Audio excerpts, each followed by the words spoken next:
Welcome back, everyone. Michael here with Offshore Citizen, and today we're going to talk about something that goes by many names, such as infinite banking, bank on yourself, cash flow banking, and what is that and does it make any sense? So let's jump into it. Before we get started, if you guys could subscribe to the channel, like this video, click the little notification bell, and that will be awesome. You will get lots of good knowledge from that. Okay, so there's a concept, it was invented by a guy named R. Nelson Nash. There's a book called, I think it's called Bank on Yourself, and it's the infinite banking concept. So, or becoming your own bank, maybe that's what it's called. Anyway, the whole point is there's people who have kind of adopted this and they've rebranded it in their particular way. So I've seen people refer to it as cash flow banking. I've referred to it as bank on yourself, becoming your own bank, the infinite banking concept, etc. Okay, and some people pitch it as kind of this like be all and end all. Then you'll have kind of traditional financial planners and insurance people who kind of take a dump on it, all this kind of thing. I spent a bunch of time a few years ago doing a lot of due diligence on it, running the numbers, seeing does it actually work, why does it work, etc. How much gain do you get from it, etc. And so I'm going to now explain to you what the concept is, how it works, how I recommend it or don't recommend it, and whether you should be using it or not, and if so, at what stage or what circumstances. So essentially, it's worthwhile not just understanding it as okay, first of all, it has nothing really to do with banking. This idea of like, oh, you're going to become your own bank and you're going to borrow from yourself rather than that. This is basically the story they say. They're like, hey, rather than borrowing from the bank and paying them interest, borrow from yourself and pay yourself interest. Okay, this is kind of the basic idea. And it's built on a premise that if you want to buy something, so we're going to use a vehicle in this example, and we're going to assume that you buy a vehicle every 5 years, okay, just for simple numbers. So every 5 years, you buy a new vehicle, okay? So there's two ways you can do this normally. The one is you save up each year for 5 years. Let's just say, for instance, that it's $50,000 vehicle. And let's just assume that you have no depreciation, or sorry, you have no value at the end, which of course is nonsense, but let's just say, right? So you need to save up 50 grand every 5 years. So you can save up 10 grand a year, each year, and at the end, so your savings are going up, going up, going up, going up. At the end, they're draining down to zero as you buy the vehicle, and you start saving again, right? 10,000, 10,000, 10,000, 10,000, 10,000, down to zero, and so on. The alternative way you can do it is you can turn around and you can borrow that money, right? So here, what happens is you start by going down, right? You borrow 50,000 and you pay it off over 5 years. So at the end of 5 years, you're back at zero, right? Now, you can immediately see that if you compare these two scenarios, what you end up with is a slight gain in theory on the former versus the latter, right? Saving money versus borrowing money, you have the cost of debt. But what that misses out on is the opportunity cost of the money, okay? So if I could be in a situation where I say, okay, well, say I have $50,000, right? And I could either borrow $50,000 or I could buy the vehicle, which is kind of the real scenario, right? Well, then in that particular case, if I can borrow the money to buy the car at, I don't know, let's just say it's 4 or 5%, right? You could probably, in some cases, you could get it quite low. Some people will say, oh, you know, you can get 0% APR financing. Usually it's nonsense, right? It's a marketing thing. It's coming out of their marketing budget, and you could, by going to a private market, you could recoup that money some other way. So I don't really believe in 0% APR financing. The people in leasing departments at dealerships will argue this with you, and I don't think that they know what they're talking about. I own a business that buys vehicles and ships them all around the world, so I'm fairly connected with the vehicle market, and I can tell you that buying new from dealerships, you tend to lose out compared to buying used privately. And there's a variety of different reasons for that I could break down for you in some other circumstance. But anyway, the bottom line is you do have an opportunity cost of the money. Okay, so let's say that I borrowed the money at 5%, but say I could have invested it at 7%, then I'm really losing out 2% over that period of time, right? That's kind of the scenario that we have here. On the flip side, the argument is if I borrow the money, then I can get this thing now that I would normally have to wait 5 years for, right? So there's this, you do have to kind of play with the numbers in terms of, okay, what does the consumption cycle look like, all right? But just realize, as Charlie Munger would say, the real cost is opportunity cost. And if my money is not working for me, then I'm losing out, okay? Enter the idea of cash flow banking or infinite banking or whatever, okay? So what they say is hey, don't do that. Instead, practice collateralization, okay? What does collateralization mean? Collateralization means you take your money, you invest it, then you borrow against there, and you take that money and you go and you basically repay yourself as though you are the bank, as though you are the lender, and your money is still invested, but you're still taking advantage of the borrowed money, and you're going to end up ahead. Okay, this is the theory, and they specifically use dividend participating whole life insurance policies. If you read R. Nelson Nash's book, which I have done, I think it's called Becoming Your Own Bank, but I would have to double check that. If you read his book, he gives some different scenarios, comparing bonds, comparing insurance. His numbers are from the 80s and are very far off from reality today. So his numbers really don't apply today. The picture that he represents is basically complete nonsense, but the concept does actually have some merit, all right? And before we describe how that is, you need to start by understanding this not merely as an investment, right? It's not like saying, hey, buy dividend participating whole life insurance. That's not the argument here. That is a small part of the argument, okay? But it's a broad system of financial education, how you think about it. So they have this principle they call don't steal the peas. Okay, so don't steal the peas essentially means if you have a grocery store and you're out there and let's say that you have, I don't know, a 3% margin, right, on those peas.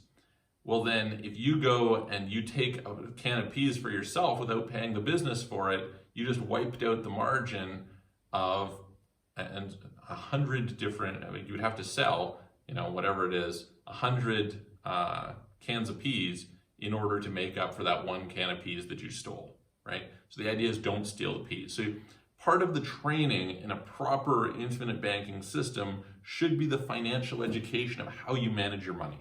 Now, this whole system is partially brilliant for the insurance industry because it allows them to sell much larger life insurance policies than they would normally sell. All right, so normally people are doing typically smaller life insurance policies because they're thinking more about the death insurance component as opposed to the life insurance part. And this gets them into the mindset of having a high cash value and then utilizing the cash value of the policy. Okay, so I guess I'll quickly explain that concept for you and how that works. Okay, in a whole life insurance policy, and there's the three main types that you're going to hear about. There's some other quasi versions as well, but there is term life, which is usually quite inexpensive. Say if you start in your 20s or something, it's probably going to cost you $20 to $30 a month to have, let's say, $250,000 policy. And this only pays out if you die. Okay, and over the course of your life, as your chance of dying goes up, the amount that you pay, your monthly premium goes up. Okay, so there's that. Then you have whole life insurance. Whole life insurance has a small portion of it is this premium term insurance piece. And then the larger part is an investment. So it's an investment piece attached to here.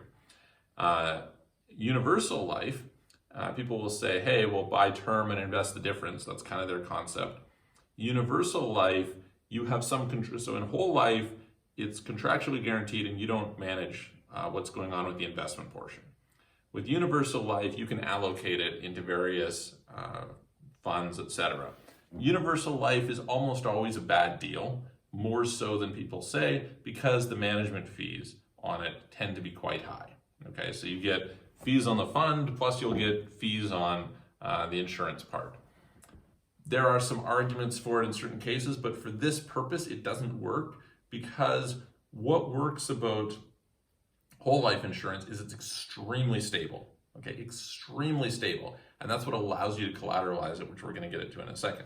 So anyway, the way that it works is you buy whole life insurance. We're just gonna, instead of me having a whole explanation, I'll do another video at some point in time on term life, whole life, universal life, and maybe some of the others and go through and explain the differences and nuances and where the fees come in and all this kind of thing. You have a whole life insurance policy. let's say that you're paying, I don't know, $5,000 a year, okay?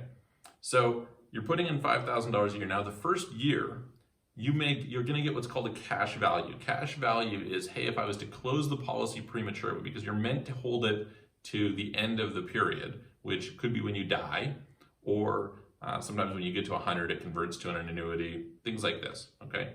But there's some period that you're holding it till. It's designed for your life, right?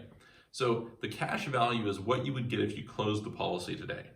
So if I put in $5,000, maybe at the end of the year, I have access to $1,000 of that. Meaning if I close the policy down, I get $1,000 back, right? This also means that I can typically borrow $1,000 against it. Okay, that's my cash value. Now, if it was to pay out because I died, then it would be much higher, right? There would be some other larger amount that would pay out. But if I don't die, then that's not what's happening, okay?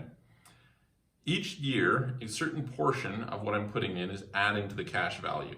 And you can structure, depending on the company that you're with and depending on how they've done the policies and the local regulations, you can structure it to have a higher amount of cash value, like a front-loaded policy, which is what you want for infinite banking, bank on yourself, cash flow banking concepts, versus it can be back-end loaded. When it's back-end loaded, usually your returns end up being slightly higher over the long term, but you don't have access to the money in the short term, okay? So usually, if you have a front-loaded policy, the amount of money that you've put in is going to be equal to the cash value after around 7 years, I would say, depending on how good the quality of the policy is, right? It could be 9 years, it could be whatever. But there's going to be some point in time where the amount that you put in is equal to what your cash value is. And then from there on out, it will become greater, okay? So, and the reason for this is there's a certain amount of fees that they're pulling out. That's really what it boils down to.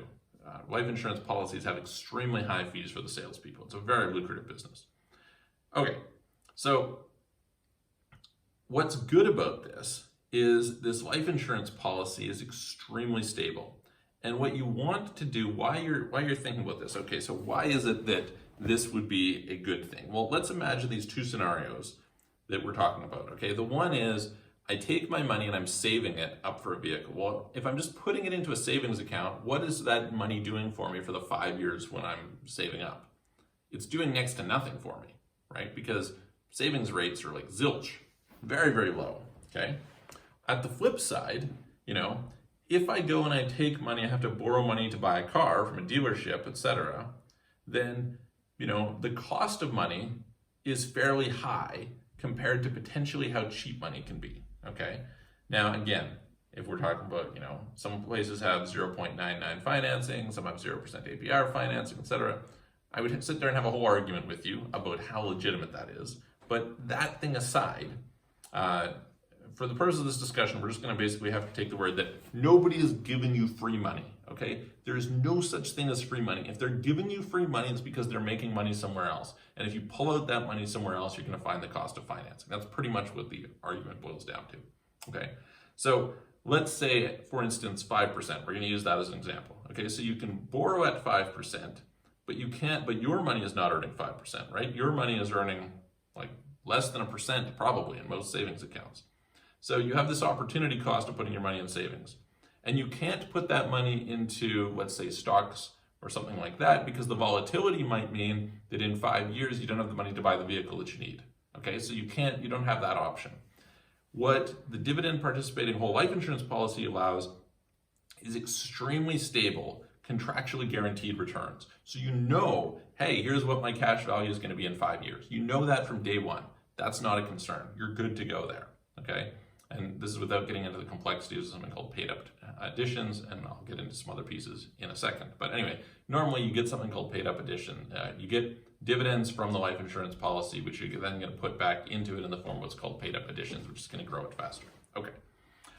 So it's just like reinvesting your dividends. You can have the dividends pay your policy costs, or you can take the dividends, or you can have the dividends reinvested. And you, in this example, want to reinvest the dividends. Okay.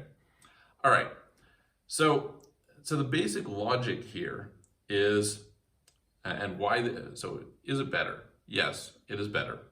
And it's better than the other two alternatives because of the fact that when I collateralize a policy, I can generally get a lower cost of borrowing than when I'm purely borrowing that vehicle. Okay, so again, let's use the 5% example, right? Whatever it happens to be on the market at the time, let's say 5%. Because that vehicle could be stolen, because there's various different risks associated with lending money against a vehicle, I can turn around and I can borrow money against the policy at, say, 3%. So by borrowing at that rate, I'm saving myself 2%. Okay, I'm getting cheaper money. So I'm getting ahead. At the same time, when I'm saving, if I was normally putting the money in the bank, I'm only getting less than 1%. And over a long period of time, you can reasonably expect a dividend participating whole life insurance policy to yield probably about 5%, which is tax-free. And there's a whole bunch of other benefits, which I outlined in another video, and I may outline in a future video. So basically, during my saving period, I'm getting 4 to 5% extra gain, right? And in my repayments phase, I'm saving myself, say, 2%. Now, the idea here is, okay, I'm going to save up, and instead of saving up in a bank account, I'm going to save up in the life insurance policy. So I'm treating the life insurance policy as a bank account. This is like very important. It's what I call a saving and spending system, okay? So you're not treating this as an investment. That's not the idea. You're treating it as a saving and spending system. You're utilizing it to buy things cheaper, okay? And you're doing that by saving the cost of financing, which happens to be one of the biggest costs for most people in their life. So I put that money in, I'm like, okay, perfect. Through some fancy financial engineering, I'm ending up with a higher rate of return that is extremely safe rate of return compared to what I would get putting my money into a bank account. At the end, rather than pulling the money out, what I'm going to do is I'm going to collateralize the policy. When I collateralize the policy, two things are going to happen. One is I'm going to get a very cheap cost of borrowing, right? Which is cheaper than it would take if I was to go and borrow the money otherwise. And my money keeps growing. The policy is still there. So I'm still getting my, let's say, 5%, and I'm borrowing at, let's say, 3%. So I'm actually making 2% on my money during this period of time, rather than paying 5%, or rather than getting less than 1%. So I'm not sure if that totally makes sense. I've written some articles on it a number of years back and can kind of go through and explain it. If you have questions about it, you can reach out to me and we can go through the exact scenario. But the bottom line is you do end up ahead. Now, life insurance is highly regulated in most environments, most countries, okay? And there are some rules around how much you're allowed to take out and when you pay back in, how this works in terms of what you can borrow against without triggering taxes, because it's a tax-protected vehicle in most places. There's this line called MTAR, okay? So if you exceed MTAR, basically you pay tax, and if you don't, I'm simplifying it for you, but if you don't exceed it, so long as you're borrowing against the policy does not exceed the MTAR, you're not paying tax. And if your borrowing exceeds the MTAR, then you are paying tax. That's like loosely the concept. And it's not really exactly straightforward what MTAR is and all these kinds of things. But the bottom line is certain countries, this works better. For instance, it works better in the US than it does in Canada. The life insurance rules are a little bit more flexible. And yeah, that's how it works. So I guess to answer the questions for people to start off with, okay, is this legitimately a better financial strategy than the alternative? Yes, it is. If I compare to saving up for something and then spending, or if I compare to borrowing and then paying off, I end up net ahead by using this strategy versus not, provided I follow the rules. And the rules are, okay, when I'm paying, so I go and I'm saving money into here, just like I would if I was saving up for the vehicle normally. And when I borrow the money out, I'm going to then repay as though I'm repaying the bank, okay? So whatever the bank would charge me in insurance, I'm going to repay into my own policy. I'm paying. I'm going to pay it off earlier. I'm going to get ahead. This is going to be helpful for me, okay? And over time, this will compound. So the compounding effect is valuable. So that is true. It also has all these other fringe benefits that tend to work well. Now, does this mean that dividend participating whole life insurance is a great investment? I would say typically no. I advocate generally, 5%. Well, for somebody who has a reasonable net worth, let's call it $1 million to $10 million net worth, probably up to 5% of your portfolio makes sense in that asset because it's very, very safe, right? And it gives an okay return and it's tax sheltered. So this combination tends to work out pretty well. If you're very small, if you're just getting started early on, it makes sense that it's a much higher percentage of your net worth because you're treating it as a savings account for long-term capital expenses. Okay, so that's how you have to think of it. When you're getting started, if you're early on in your journey, you're a digital nomad, you're somebody who is working a job, etc. You're somebody who's just their business is in the early stages, etc. You're going to treat this as your savings account. That's the basic mindset. After you've got a reserve fund built up, you're going to put money in here and you're going to build the size of it based on what your future capital expenses are over probably a 5 to 7 year period. Okay, that's how you're going to determine the size. And so when you don't have a lot of money, this is going to represent a large share, but as your wealth grows, it's going to represent a smaller and smaller share. Okay. Third, the big reason why this tends to give a big financial advantage to people who are in the early stages is because of something called the volume of return versus the rate of return, okay? So basically what happens is if I'm investing, let's say $100 million, but I'm getting 3% return on that money, versus if I'm investing $10 million, but I'm getting a 10% return on it, I'm actually better off. The volume of money is higher in the first example, even though the rate of return is lower. So the volume of return is greater than the rate of return. Why this is important is because most people do not save for the purpose of investment a large portion of their income when they're starting out. Okay, so it would be normal to invest, let's say 10% of what you make, right? Let's say that you're making 100 grand a year. This means that you have basically $90,000 of expense per year. So if you can get a rate of return on that 90,000 compared to the return on the 10,000, you would need to have 9 times greater rate of return in order to have the same volume of return on the 90,000. So this is kind of a principle that some people don't understand or haven't thought through, etc. Very important, okay? You want to care about the volume of money rather than the rate of money. Rate of money can translate into volume of money, but volume of money is a really big deal. So a simple final example, and then we'll kind of call this a day, is they've done studies, and if somebody has to drive 20 minutes to save $5 on a $20 item, they won't do it.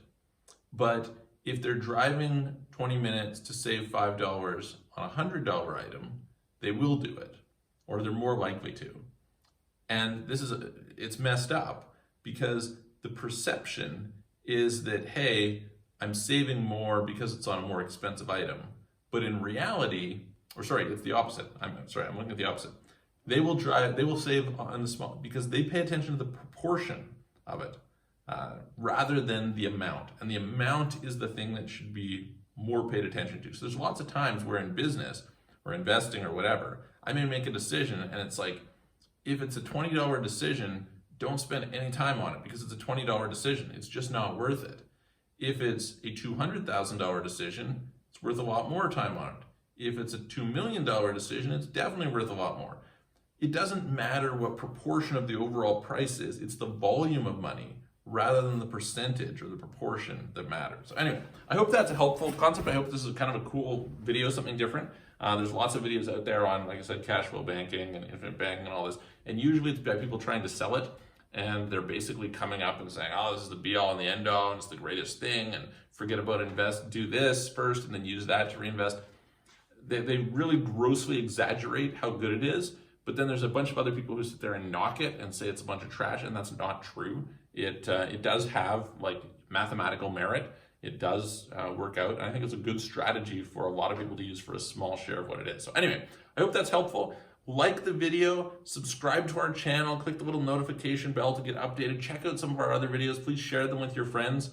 I really appreciate any support that you guys have in that respect. If you're interested in getting help with forming companies, taxes, asset protection, wealth preservation, etc., you can check out our website. It's www.offshorecitizen.net or offshorecapitalist.com. If you want to book a call with me, you can do that. There should be a link below. It's also www.clarity.fm/Michael Rosmer. And I'm going to see you guys in the next video.